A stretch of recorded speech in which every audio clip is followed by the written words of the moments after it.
Hey everyone, today I'm going to talk about eosinophilic esophagitis, or EOE for short. EOE is a chronic immune-mediated disease of the esophagus, the tube that connects your mouth to your stomach. So, what happens in EOE? There's an abnormal buildup of eosinophils, a type of white blood cell, in the lining of your esophagus.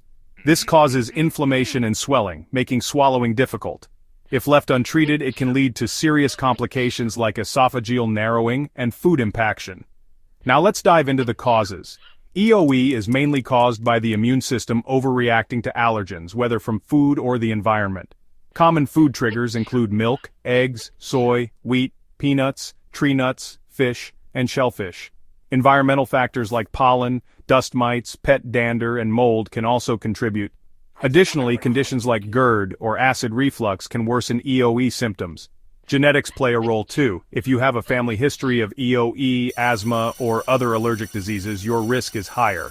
Speaking of risk factors, let's talk about who's more likely to develop EOE.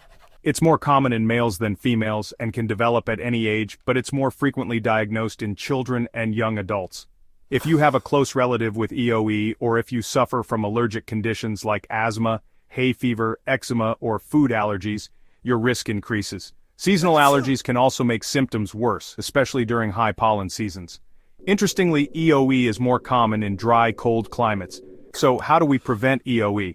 While it can't always be prevented, managing allergens and reducing inflammation can lower the risk of flare-ups. First, work with your doctor to identify and avoid food triggers. Reduce exposure to environmental allergens like pollen, dust mites, and pet dander. If you have GERD, control it with acid-reducing medications and lifestyle changes. Early intervention is key to preventing complications. Now, what about treatment? Though there's no cure for EOE, treatment focuses on reducing inflammation, preventing damage, and relieving symptoms. Dietary management is crucial. You might need to follow an elimination diet, avoiding common food triggers, and slowly reintroducing them. In severe cases, an elemental diet using amino acid-based formulas could be necessary. Food allergy testing can also help identify specific triggers. Medications play a big role too. Proton pump inhibitors, or PPIs, reduce acid production and help decrease inflammation.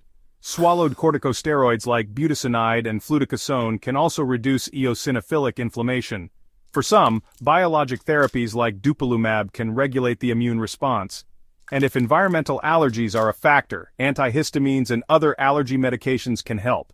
In severe cases, esophageal dilation might be necessary. This is an endoscopic procedure where a doctor stretches the esophagus if it's become too narrow due to scarring. Finally, lifestyle adjustments are important.